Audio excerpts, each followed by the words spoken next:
offices. Some people come to our home, David. I see. The chairman of Colgate-Palmolive Pete came to our home. How do you get all of these people? At 7 a.m.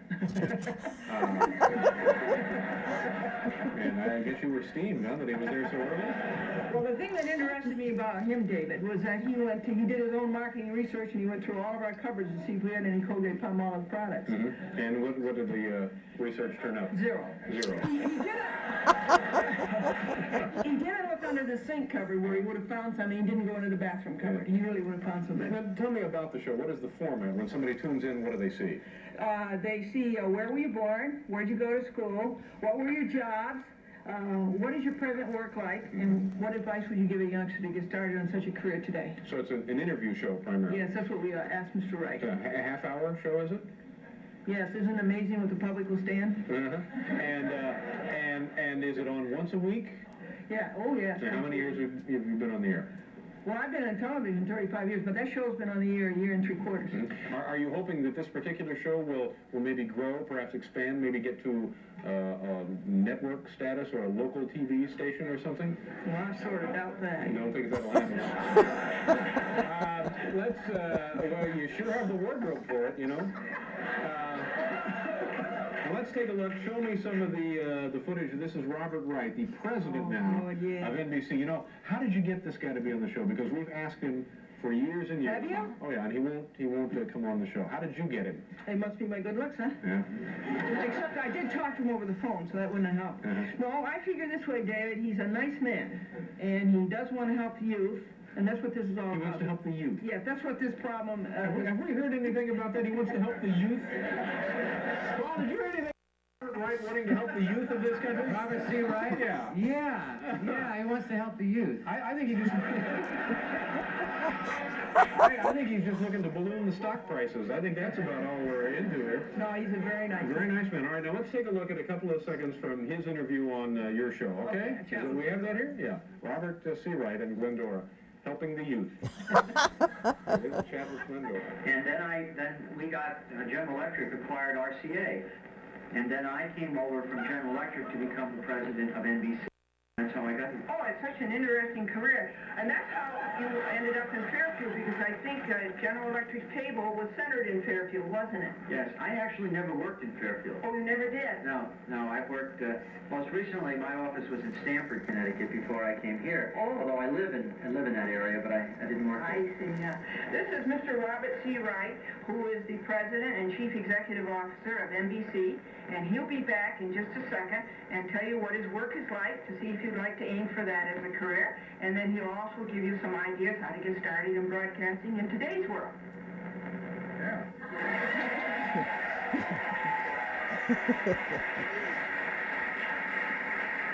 It seems like you and he were dressed alike. Didn't you sort of have the same kind of look there? Now, I don't want to linger on this, but how did General Electric's acquisition of RCA, how did that ultimately help the youth of this country? What helped the youth?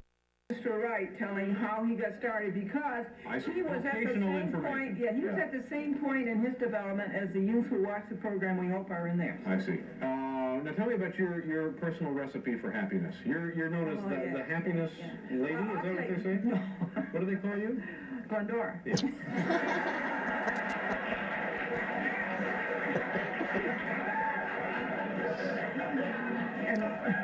And what did you say your name was? I'm Denny. No. My last night.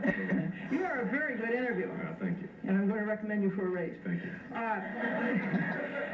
The recipe for happiness, David, is that there's one thing in this world that you can do better than anybody else. And if you will go by yourself, you will find out what that is. And you will do it, and you'll be happy. Now, if you don't do it, David, it's going to nag at you every second of your life. So you find out what it is that you're good at. No, the one thing that you can do better than anybody else. The one thing you can do better than anyone else, and you just concentrate on that. Yes, you do. And then that'll make you happy. Well, sure, because you'll get everything you want. Yeah. And the Vegilinks, vegetable protein, no meat at all in here, right? No meat. Okay. All right. Well, geez, Glendora, good luck with the show. Oh, thank you very much. And I hope you can come back and see us again sometime. Oh, we'd like to very much. Would that take 2 days or just one the next time? I don't know. Oh, that's right. You were supposed to be here last night. Okay. We have to go here now. We have other guests. But thank you very much.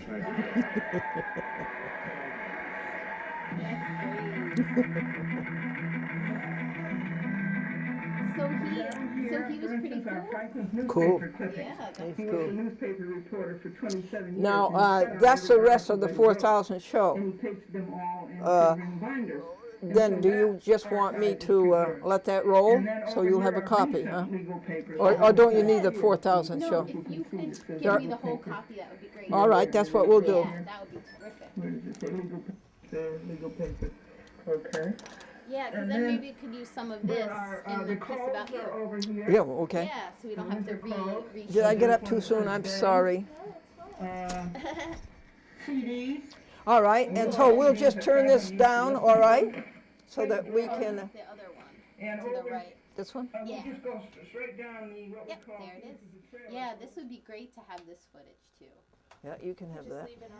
Yeah, that's That you so don't need, I don't think, anymore. Well, we Because will- I'm giving you that on your own VHS. Uh-huh.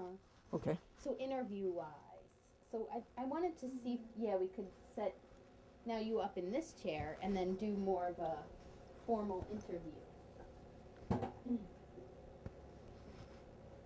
Yeah, that's great. Hertzman did a great job, didn't he?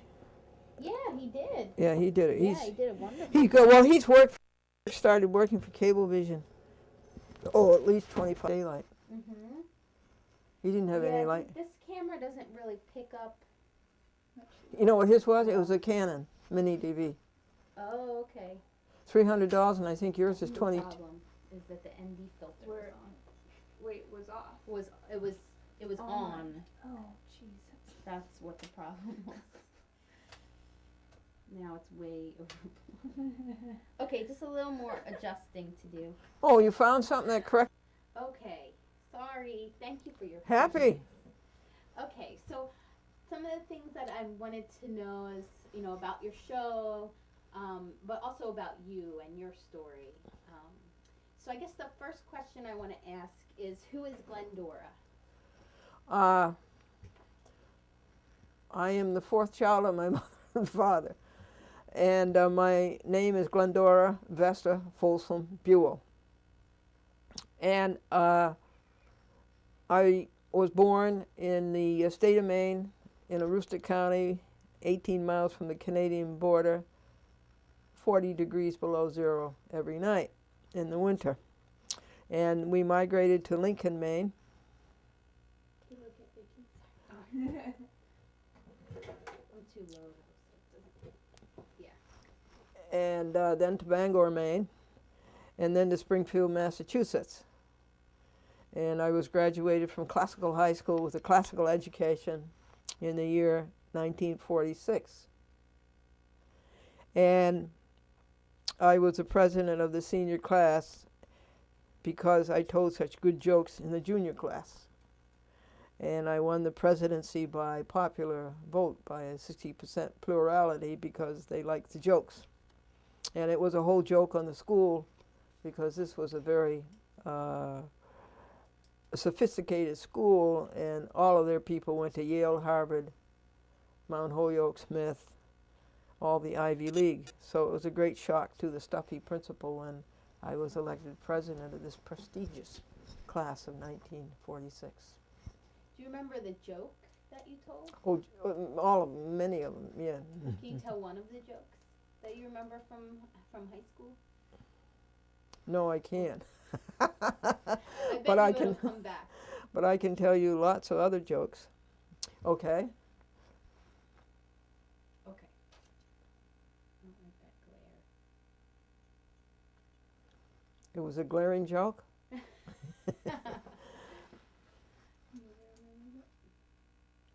you just move your chair just a little bit to the right, like an inch to the right, Yeah, to your just- left. Yeah. There you are.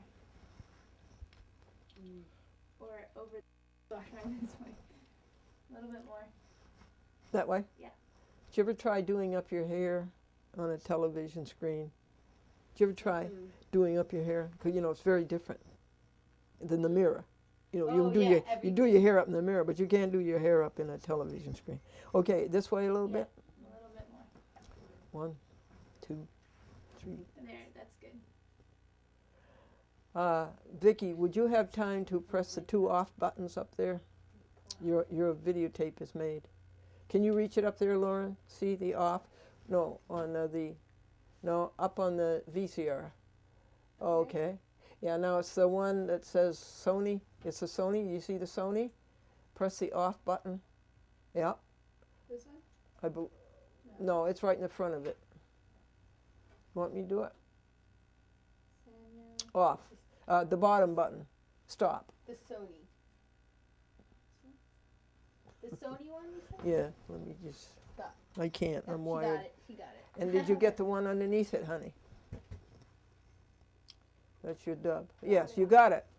Okay, And then sweetie. the one on the top was the one that we're taking home? No, the one on the bottom. Your Okay, dub so is that on the one bottom. we Not on the bottom, but underneath the Sony. can- Okay. Yeah, All right. Thank you. Okay. I think that's your dub right there. And where's your jacket? Remember I It's gave you a right over jacket? here, yeah. Oh, okay. I'll put it on my lap for now. Okay. So what, That's nice to have a lap left. yeah. How would you describe your childhood? What was it like growing up with Glendora? The youngest of 4 siblings, growing up in our childhood.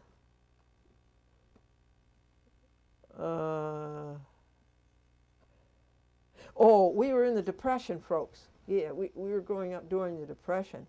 The Depression was bad enough. That would be between 1928 and the Depression was over with the war starting around 1941.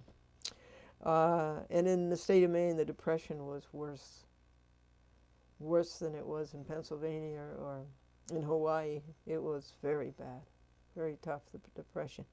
But my mother and father were valiant, and they really brought it through for 4 kids, how they ever did it, and fed 4 kids. But they did.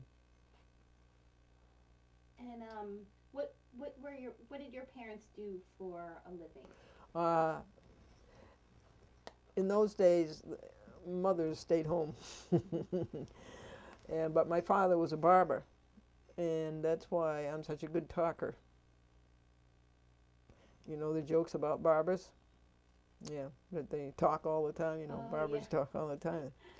And so that was it. And my father owned quite a chain of barber shops, and then came the crash in 1928, and he lost everything he had. And the banks closed. If you had money in the bank in 1928, you'd go to the bank to get it. It wasn't there. The bank door was locked. Wow. Can you girls imagine such a thing? So people they couldn't get their money at all, No, even ever again. no. They just lost it. And I don't know whether you go to the bank. There's a joke about that. The woman was asked, why do you always take your paycheck to the bank? And she said, it's too little to go by itself. There's a joke, too, about a barber. This barber asked his client, what are you going to do for your vacation? And his client says, I'm going to go to Italy. And the barber says, oh, you won't like Italy. The beds are hard, the food's no good, and you'll never get to see the Pope. And the young man was disheartened. But he went anyway. He came back. And the barber said, did you go to Italy? Yes. And I thought the accommodations were delightful. I thought the food was delicious. And I did get to see the Pope. Well, what did the Pope do when he saw you? He pat me on the head 3 times. And then he said, where did you get that haircut? Oh, that's cute. So how did you start telling jokes? My family always told jokes. Even though it was the Depression and they'd lost all their money and it was stolen by the bank, they always told jokes. So I started out in life with a good collection. And it gets added to every day. So do you consider yourself a comedian? No, I do not. Can you say that again, the question in your answer? Or I do not consider myself a comedian. And then tell us what you do see yourself Vicky asked me, do I consider myself a comedian? I do not. But I do consider it a command from God to spread humor and laughter. And God likes that. God likes joy, God likes humor, and God likes laughter. So if I tell jokes, it's because that's what I'm seeking, to give people laughter and happiness and fun, and because people at the jokes. And my husband, to whom I was married for 48 years, he put up with us for 48 years. And whenever I would start telling a joke, even though he knew the joke and probably heard it many times, he would already start to laugh because he could anticipate the person to whom I was telling the joke. He could anticipate their laughter, and he wanted to laugh with them. So what was your, how did you meet your husband, and who was he? When I went to American International College in Springfield, Massachusetts, and I had a friend named Lynn, and she was a class ahead of me, and she was graduating in the class of 49. And in those days, folks, they had a baccalaureate service. The graduates went to the church to be blessed. And this reporter showed up there, and his name was Franklin Buell, and her brother was a reporter. Lynn's brother was a reporter on the Springfield, Massachusetts Union. So Lynn and Franklin knew each other, and Harry, her brother. So that's how I met him. He had been in the war. He had been in D-Day. Fortunately, he came back, and in those days, the United States government provided the GI Bill of Rights. And most of the people that I went to college with from 1946 to 1950 were GIs. They were veterans. And so he went to the Boston University School of Communications, Department of Journalism, and was one of the first graduates. And then his first newspaper job was the Springfield, Massachusetts Union. He was a general assignment reporter. And then you were married for, or you would be married for 48 years. Yeah, we were married 48 years. There's a picture of Franklin. If you wanted to get it down off the wall, I could show it to you. Yeah. It's a good thing you're thin, Vicki, that you get yourself through this For maze. now. Yeah. Very sweet. And this is very much Franklin. He laughed most of his life. He had a great sense of humor. And tell me more about him. Franklin Fuller Buell, as you know, I told you he was in the service. He was in the general's office. When he came home from World War II in 1945, it was over in Europe.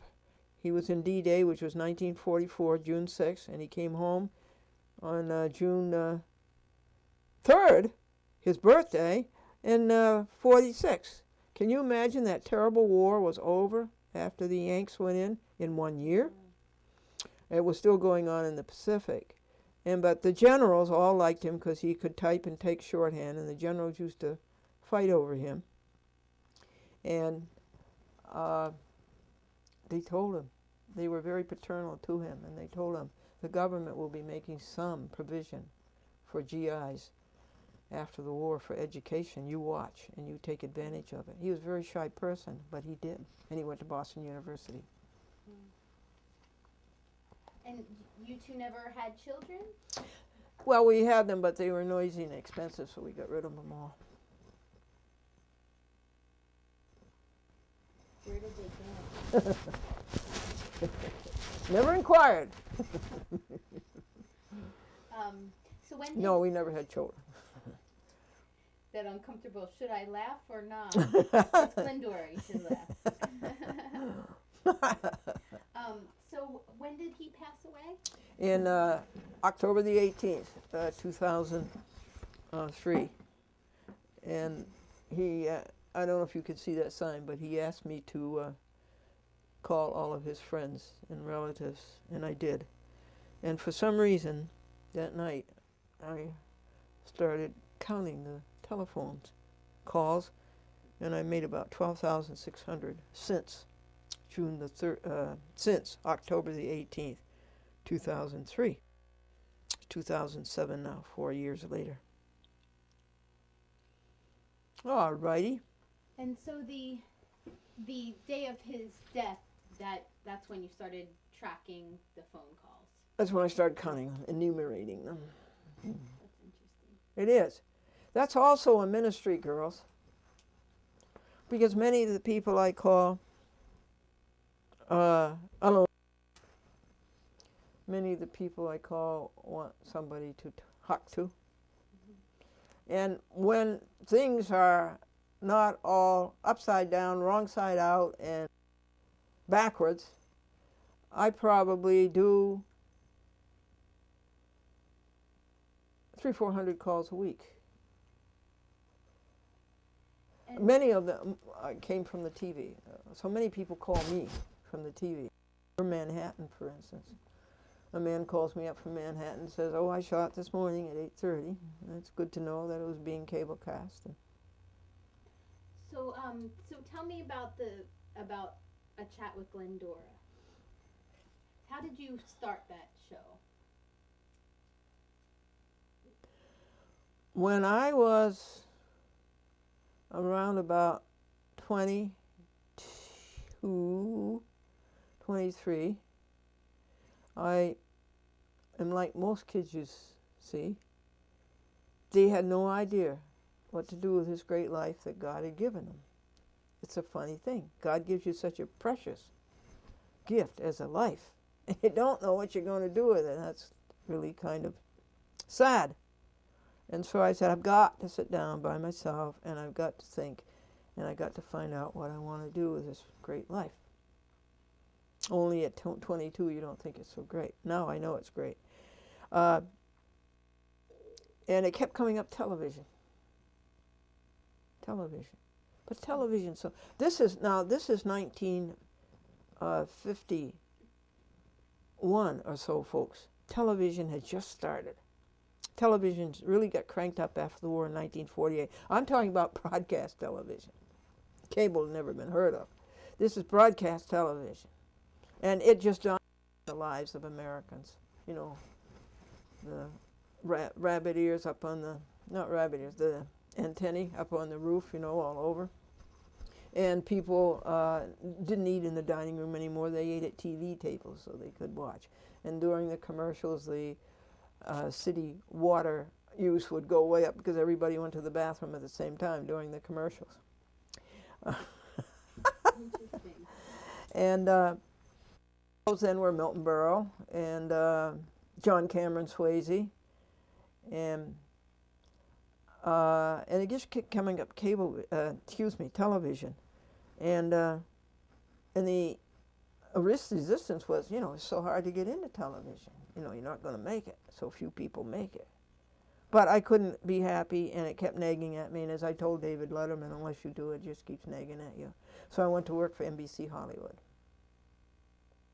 And what were you doing there?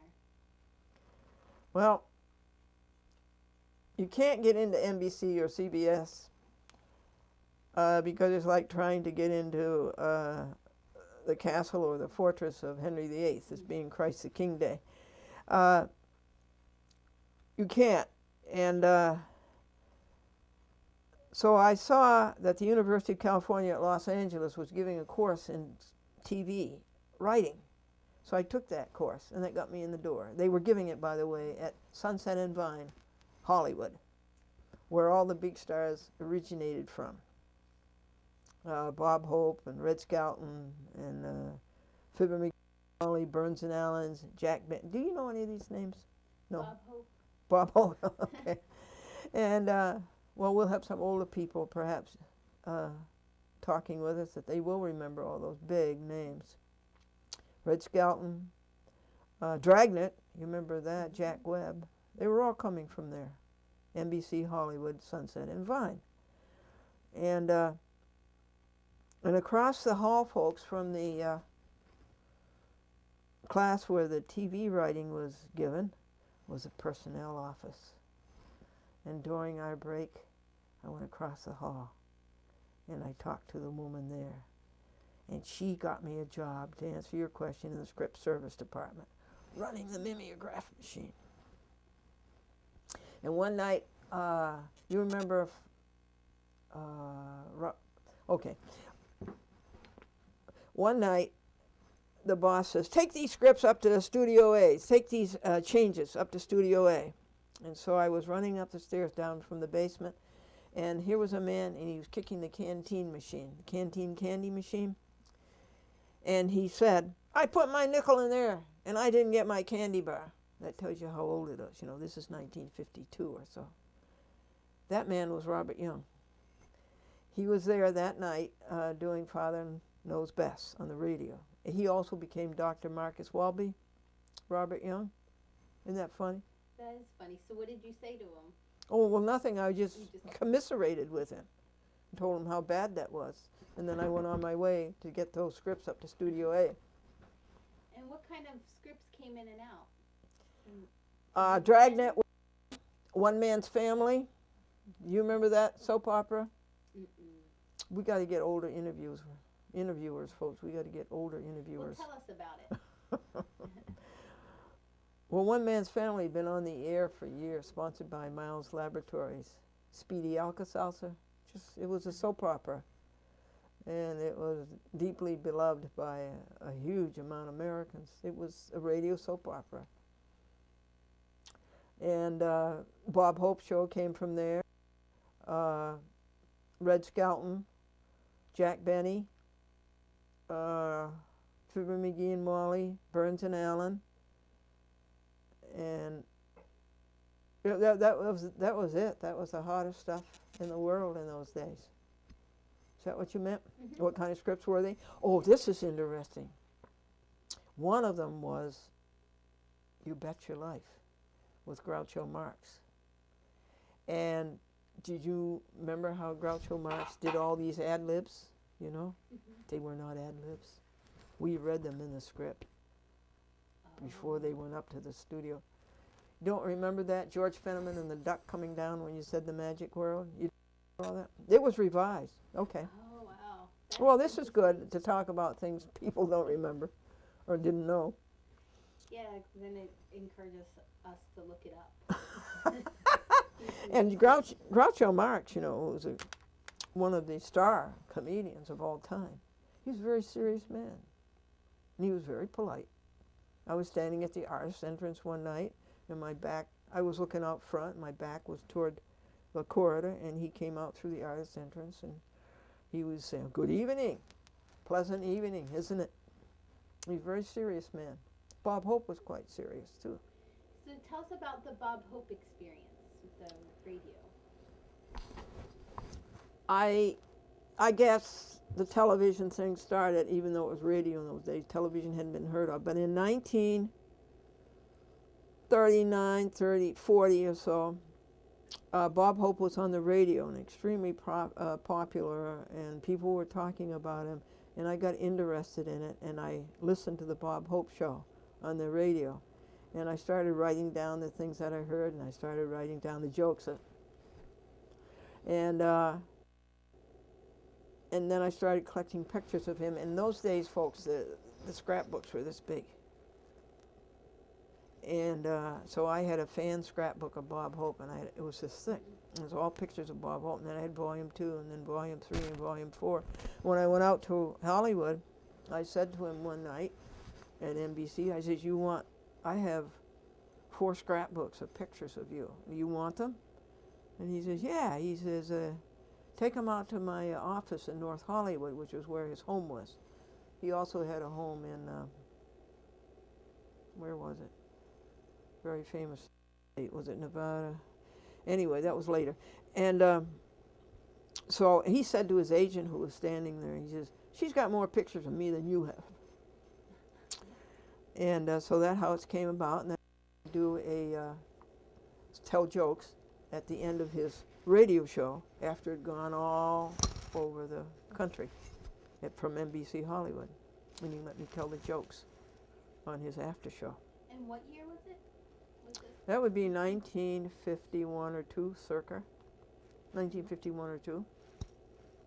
And then from that point on, then did you get into doing your own TV show? How did it Yeah. transition from? After the long talk that I told you, when I finally said that it had to be television, and I worked at NBC Hollywood for 2 years, then I came back. There's one thing I just want to tell you about Bob Hope.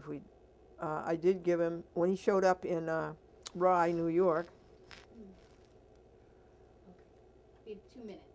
when he showed up in Rye, New York, Take your time. We can change it. I said, Bob Hope, I have 2 more scrapbooks of yours. Do you want them? And he said yes. And I gave them to Bill Faith. Now this is really funny, folks. So the 3 of us were in a queue. So there was Bob Hope, so that's Hope.